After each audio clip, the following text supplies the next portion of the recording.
새벽을 깨우는 모든 백성들을 향하여 신실하신 하나님의 은혜가 막힘이 없이 다함이 없이 부어지길 원합니다. 존귀 찬송을 드리며 예수님 이름으로 기도하옵나이다. 아멘. 최근에 LA 지역에 렌트비가 너무 많이 올라서 많은 서민들이 어려움을 당하고 있습니다. 어제도 우리 장로님 일행이 우리 페인트 칠도 하고 그러는데 자재값도 너무 많이 오른 거예요. 이럴 때 많은 사람들이 교회로 나가기도 하고 하지만 교회 나가면 또 가스비가 안 들어갑니까? 여러 가지 어려움이 있습니다. 서민들을 위한 보조를 정부가 했지만은 결과적으로 이렇게 물가가 올라간다? 이거 안정이 아니죠.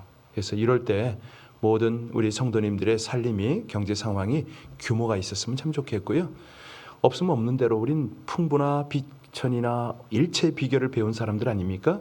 하나님 의지해서 끝까지 우리가 요동함이 없이 잘 하나님의 경제를 관리하도록 경영을 하나님 방법으로 할 수 있도록 이 시간에 우리 함께 기도해서 모든 가정에 부족함이 없게 하옵소서. 특별히 예상치 못한 손실이 없도록 가끔 보면은 사고가 나고 도둑을 맞고 소송이 걸리고 하면은 엉뚱한데 돈이 많이 나가지 않습니까? 이런 일이 없도록 하나님 의지해서 하나님의 사람으로 살아드리도록 그런 가정 경영이 되도록 경제 경영이 되도록 나라를 위해서도 기도하지만 우리 각 사람을 위해서 합심으로 기도하겠습니다. 하나님 은혜 하나님의 사랑을 감사를 드립니다. 아버지 하나님, 많은 성도들 또 어려움을 당하고 있는 우리 가난한 이웃들을 하나님 앞에 올려드리며 간절한 마음으로 기도합니다. 우리 아버지 하나님, 이 땅에 정치인들이 경영인들이 한결같이 하나님의 경영을 닮아서 저들이 어려운 사람 어려운 이웃들에게 힘이 어려움을 고통을 주지 않도록 하나님 은혜를 베풀어 주시기를 간절히 원합니다. 이 일을 위하여 하나님의 경영을 간절히 구합니다.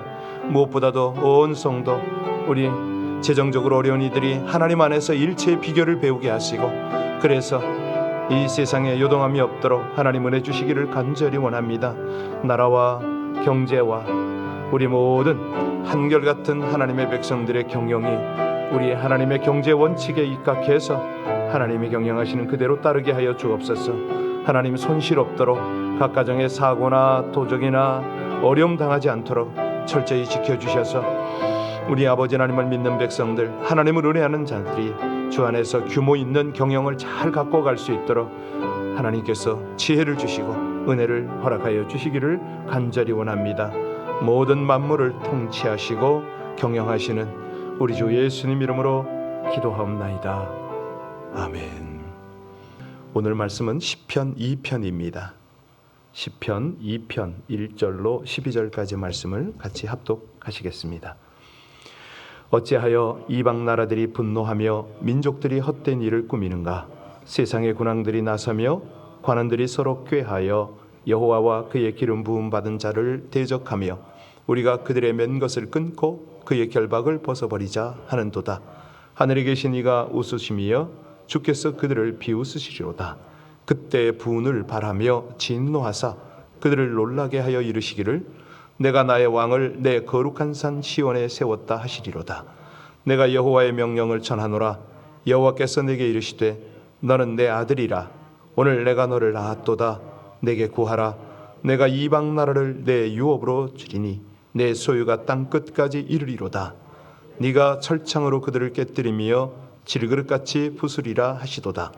그런즉 군왕들아 너희는 지혜를 얻으며 세상의 재판관들아 너희는 교훈을 받을지어다. 여호와를 경외함으로 섬기고 떨며 즐거워할지어다. 그의 아들에게 입맞추라. 그렇지 아니하면 진노하사 너희가 길에서 망하리니 그의 진노가 급하심이라. 여호와께 피하는 모든 사람은 다 복이 있도다. 아멘.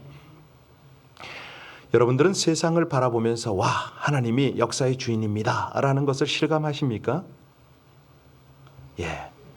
두 눈 부릅뜨고 쳐다봐도 어떤 때는 안 느껴질 때가 있습니다. 왜요?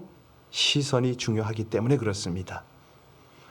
저도 가끔 이 파킹랏을 들어오면서 여유가 있을 때는 하늘을 보는데 요즘은 이 주차장 문을 열고 닫고 이것 때문에 거기에 신경을 쓰느라고 하늘을 잘 못 봅니다. 옛날에는 안 그랬거든요.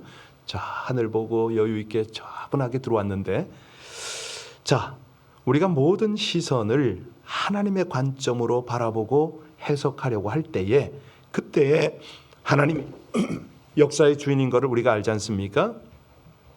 시편 전체가 몇 편이죠? 150편. 그렇습니다. 그 중에 한 반 정도인 70여 편을 다윗이 기록을 했습니다.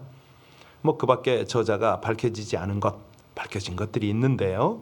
중요한 것은 이 시편을 기록하는 사람들의 신앙을 한번 보면, 생활 속에서 그들의 시선은 좀 달랐습니다. 나무를 보고 꽃을 보고 들을 보고 땅을 봐도 거기에서 하나님을 느끼고 하나님과 동행하려고 했다는 거죠. 이 시편을 읽을 때마다 저절로 기도가 되지 않습니까? 그걸 보면서 참 깊은 신앙이다, 부럽기도 하다, 이런 생각을 합니다. 자, 1절을 보면 이 시인의 시선이 나오는데요. 우리 1절 다시 한번 볼까요? 어찌하여 이방 나라들이 분노하며 민족들이 헛된 일을 꾸미는가. 다시 말하면 세상의 경영은 허사다, 뭐 이렇게 이해할 수 있지 않습니까? 아니, 불신앙의 지도자들이 어리석게 하나님을 향하여 분노한다, 이런 표현입니다. 아니, 누가 지었습니까? 하나님의 손에 의해서 지음받은 인생들이 우리 하나님으로 기뻐하고 그분께 찬양과 영광을 돌리는 게 당연한데 오히려 분노를 일으킨다? 왜 그렇습니까? 사단에게 빠져서 그럴 수가 있습니다. 우리가 창세기를 쭉 보면요, 온갖 고통을 당하는 것이 사람뿐만이 아니잖아요. 온 만물이 사람의 죄로 인하여 저주를 받고 그들이 고통을 당하게 되죠. 오늘 본문을 가만히 보면은 헛된 일을 꾸미는가, 이게 이제 경영 아닙니까? 헛된 일을 만들어낸다. 세상은 바삐 돌아가고 뭔가 발달하는 것 같은데 계속해서 허사를 만들어내고 있다. 다시 말하면 불신앙 세계에서 이루어지고 있는 모든 일들은 의미가 없다, 이렇게 이해해도 되겠습니다. 우리가요, 세상뿐만이 아니라 뭐 미국, 한국 모든 세계를 이끌어간다고 하는 정치 지도자들, 또 특히 그 불신자들 다 보면은 그들이 하는 일들은 뭐 우리 시각으로 보니까 그렇습니다만은 그들에게 직접 말하기는 좀 곤란하죠. 참 보면 헛된 일에 저렇게 매진을 할까, 이런 생각이 듭니다. 그 많은 신학자들이 그런 얘기를 하는데요. 교회의 교역자들뿐만이 아니라 이제 교회 교역자들은 다 하나님의 종이죠. 그런데 정치가들, 경제가들, 이런 이들도 하나님의 종이다, 이런 표현들을 합니다. 왜냐하면 그들이 세워지는 것도 하나님의 허락 없이는 안 되니까. 그런데 그렇게 세워진 이들이 하나님의 눈으로, 하나님의 마음으로 하나님의 일을 하기보다는 정반대의 일을 하고 있으니 허사라는 거죠. 하나님이 세우셨고 하나님이 허락하셨으면 하나님이 원하시는 일을, 기뻐하시는 일을 해야 되는데 안 해요. 못 해요. 왜요? 영적인 눈이 열리질 않았기 때문에 현실에만 집착을 합니다. 하나님도 못 보고 영적인 세계를 전혀 못 봅니다. 일어나는 사건, 문제 앞에서 그저 원망하고 핑계대고 불평하고, 그러니 그들의 인생은 한마디로 본론의 인생을 살지를 못하는 거죠. 그래서 우리도 마찬가지입니다만은 우리의 관심이 어디 있느냐. 정말 신앙 있는 사람들은요, 이 어떤 서론에 관심이 있어서는 안 되잖아요. 우린 본론의 인생을 사는 사람들 아닙니까?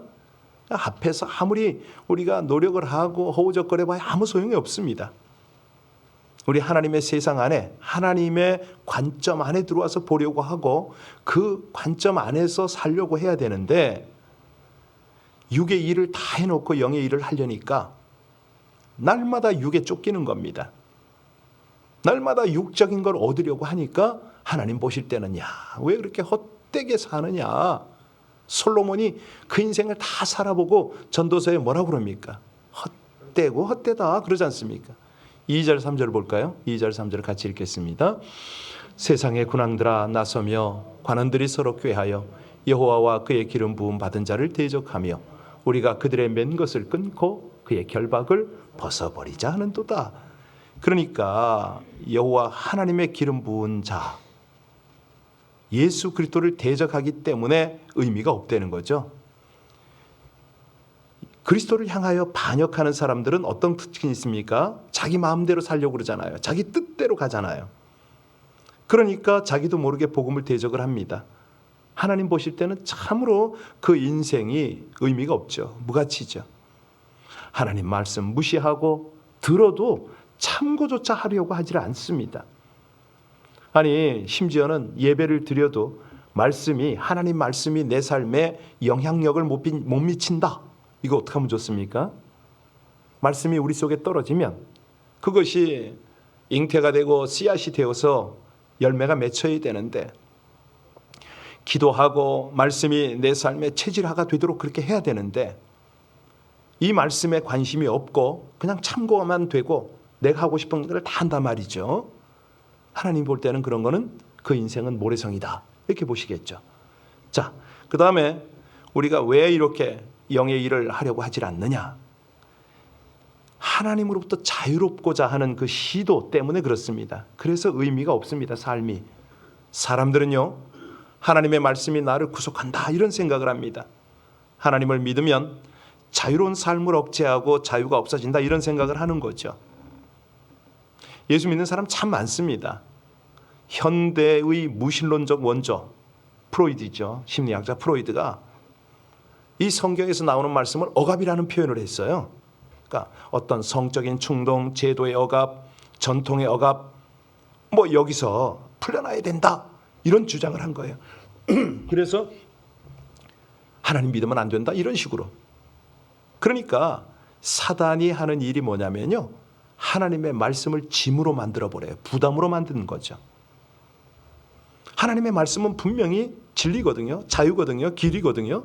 그게 생명인데 자꾸 이걸 부담으로 생각을 해요. 왜요? 이 사실은 자동차도 그렇고 기차도 그렇고 자기 차선이 있잖아요. 레일 위에 그냥 비정상적 운행을 하면 이탈을 하지 않습니까? 사고가 나잖아요. 비행기도 항로가 있는데 배도 항로가 있습니다. 예수님이 내가 곧 길이다 라고 했으면 그 길을 가야 되잖아요. 그 길을 갈 때 자유하지 않습니까? 속도도 규정을 진 대로 하면은 사고가 날 일이 없죠. 이 하나님의 말씀이 딱 들려올 때 맞습니다. 아멘입니다. 진정한 축복입니다. 이렇게 돼야 된단 말이죠. 한경직 목사님이 말년에 남한산성 쪽에 계셨어요. 이분이 나름대로 영락교회 그 큰 교회를 목회하시다가 이제 은퇴를 하셨는데 아마 거의 수도원 개념으로 사셨던 걸로 기억을 합니다. 노년에 치매가 좀 있었다고 얘기를 들었는데 참 이분이 그래도 청렴결백하고 제 길을 잘 가셨어요. 그래서 저도 이제 그런 생각을 합니다. 맞다 저거다. 없으면 없는 대로 가면은 저기에서 자유함을 얻지 않나? 그런 생각을 해요. 하나님의 말씀이 부담이 되고 억압하는 것 같다고 느껴지는 사람은요. 이게 뭐냐면 내가 너무 내 삶에 부족한 게 많아. 자꾸 이런 생각을 하면 하나님의 말씀과 하나님의 질서를 반역하고 있는 겁니다. 교회 나와서 찬양하고 은혜 받고 기도하는 것 이거 자유잖아요. 그런데 이 자리에 나오는 것을 묶이는 걸로 생각을 하는 사람이 있다니까요. 여기 나와야 영혼이 자유한데 예배하는 거야말로 최고의 자유 아닙니까? 그런데 은혜 못 받은 사람은 이걸 부담스러워해요. 자신의 자유를 제한받는다고 생각을 하는 거죠. 여러분 새 한번 보세요. 새 하늘 나는데 얼마나 자유합니까? 제가 이 팍 같은 데 가서 새들이요 가지에 앉았다가 떴다가 또 땅에 앉았다가 이런 모습을 보면서 참 자유하다. 그런데 자칫 생각하면 우리 인간적 관점으로 제가 떨어지면 어떡하나 저거 저러다가 제가 부딪히면 별 생각을 다 하잖아요. 아니 물고기가 물속에서 얼마나 자유합니까? 이게 뭐냐면 한마디로 창조 원리거든요. 하나님을 닮은 하나님의 형상을 가진 인간이 어떻게 하면 자유하다고요? 하나님 안에 있어야 자유한 거죠. 새처럼 물처럼 고기처럼. 그래서 우리는 여호와로 인하여 즐거워하고 말씀 안에서 생명을 얻고 그 말씀 때문에 열매를 맺어야 되거든요. 이것이야말로 자유한 사람입니다. 그러니까 이게 풍성한 복이거든요. 이걸 감사함으로 누릴 줄 아는 사람, 이 사람이 자유한 사람이죠. 그런데 세상이나 정말 아직 그 믿음이 성숙지 않은 사람들은 하나님의 말씀이 나를 결박한다, 두려워하기도 하고 무서워하기도 하고, 이거는요 하나님께서 뭐라고 표현하시냐면 나를 대적해 이렇게 표현하십니다. 4절 보겠습니다. 4절 이해가 안 가면 안 되는데 4절 같이 읽습니다. 하늘에 계신 이가 웃으심이여 주께서 그들을 비웃으시로다. 결국은 헛것이다. 하나님이 비웃는다고 그러시잖아요. 이 세상의 관원들, 하나님 없다는 인간들, 하나님의 말씀과 복음을 전파 방해하는 하여튼 그런 이들 언제나 있습니다. 예수님 때도 있었고 초대교회 때도 있었고 지금도 성경적 신앙생활을 하면 아주 사단이요 가만히 있지를 못해요. 얼마나 교묘하게 방해를 하는지 모릅니다.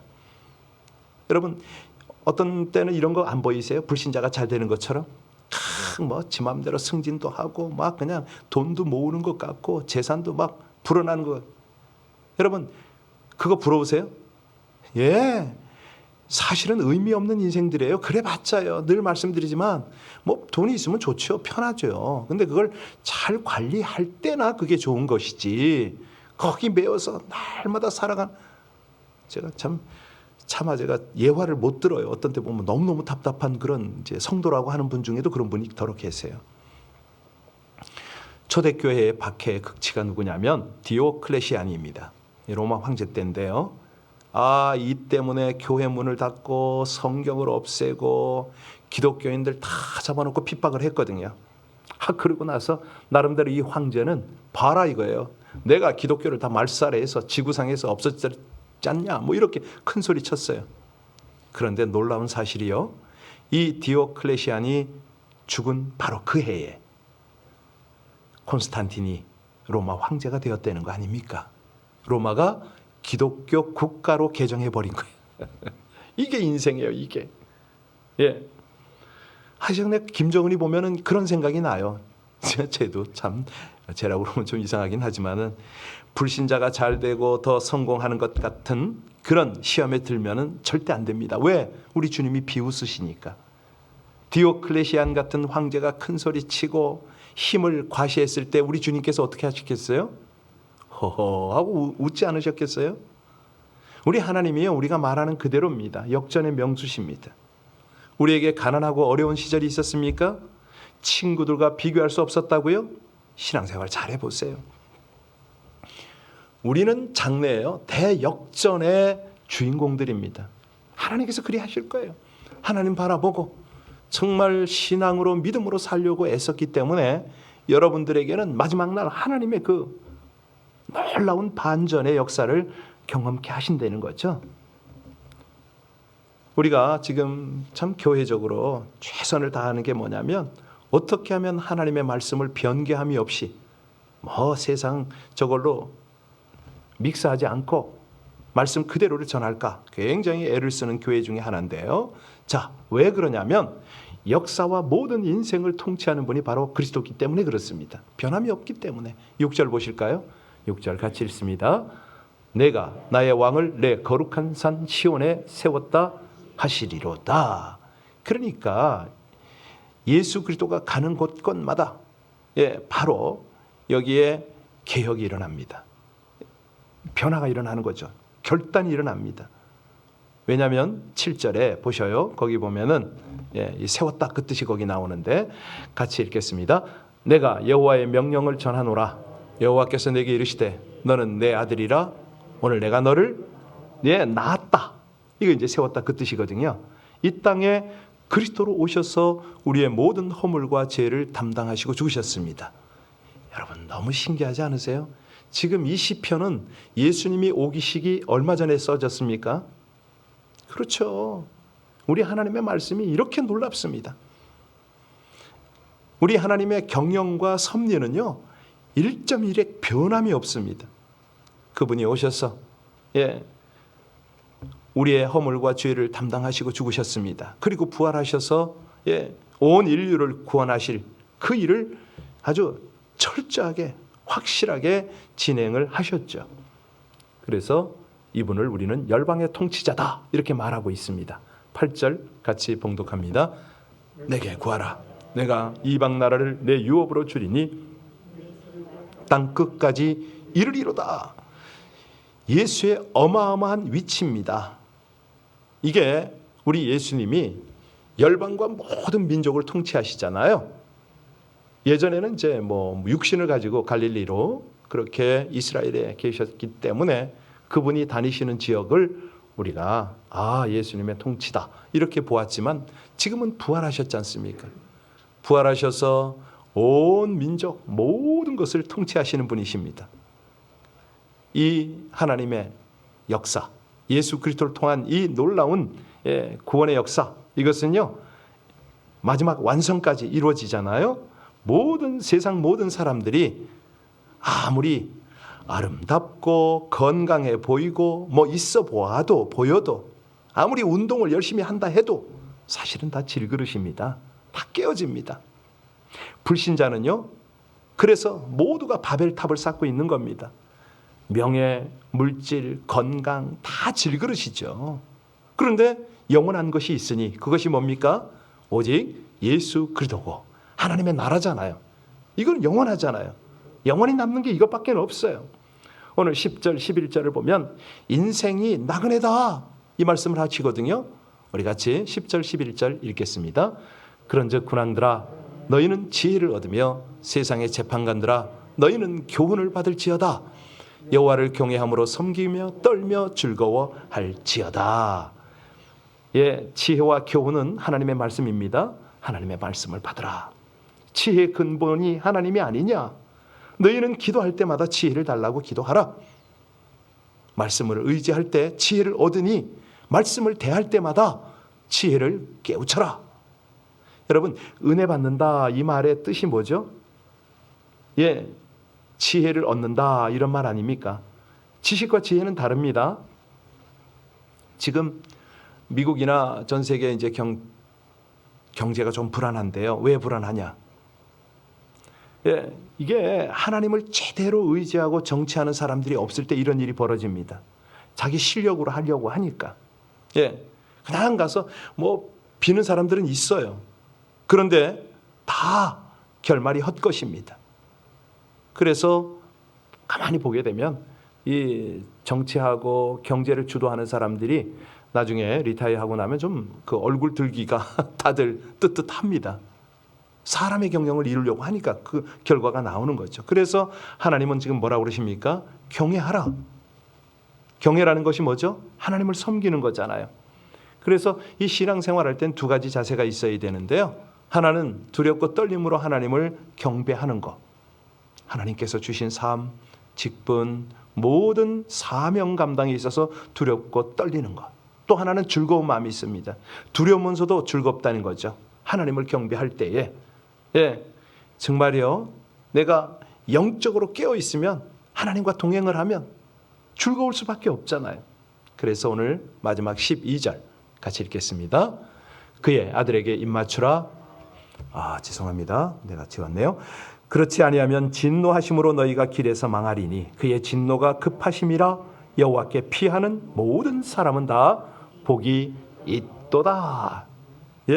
이건 뭐냐면 하나님과의 화목을 말합니다. 입맞추라, 받아들이라, 충성하라 이런 뜻 아니겠습니까? 여기서 길은 세상을 말하고요. 세상에서 지옥의 고통을 당하지만 하나님이 함께 하시고 하나님이 동행하시면 그 자가 형통한 자가 아니냐? 현재 천국을 얼마든지 살 수 있다. 오늘 본문에서 여호와를 의지하는 자가 복이 있다 이런 결론을 내렸습니다. 이것이야말로 부족함이 없다는 거죠. 재정이나 환경이나 건강이나 이거 다 크게 문제되질 않습니다. 하나님 그분이면 우리는 조금도 부족함이 없습니다. 이 풍성한 복을 누리며 사는 저와 여러분들 되시기를 주의 이름으로 축원합니다. 기도하시겠습니다. 구원과 회복을 통해 통치하시는 하나님, 연약함을 깨닫고 주를 경외함으로 통치 가운데 거할 때 참 지혜로 함께 하심을 찬양드립니다. 눈에 보이는 것과 현재에만 집착하며 내 뜻과 내 기분, 내 만족을 추구하는 위선적 신앙이 없는지 돌아봅니다. 하나님의 나라의 관점을 보는 시각을 허락하여 주시옵소서. 말씀과 역사를 통해 보이지 않는 것을 보고 영혼을 보며 주의 다스림을 사모하며 복종하며 살아가기를 간절히 구합니다.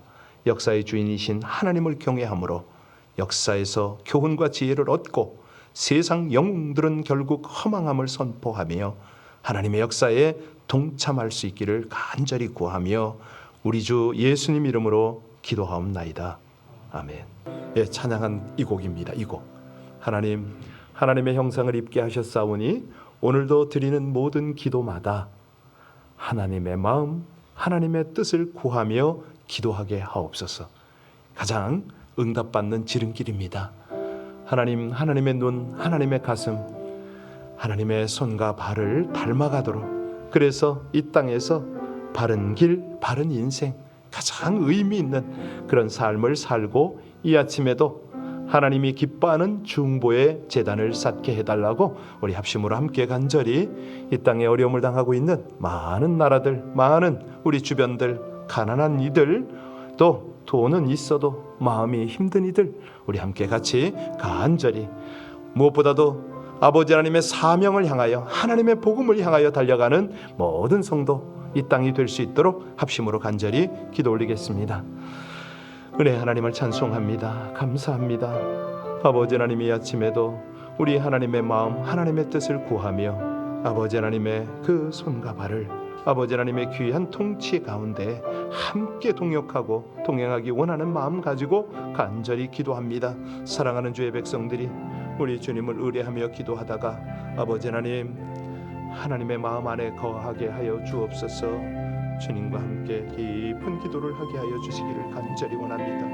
하나님, 오늘 수요 성경 공부 또 저녁 미션 능력 기도 세미나 우리 주님 모든 걸음걸음 저들의 마음 사모하는 마음 주시고 주를 향하게 하여 주옵시기를 간절히 원합니다. 할렐루야. 하나님, 아버지 하나님, 사랑의 은혜로 함께 하여 주시옵소서. 찬양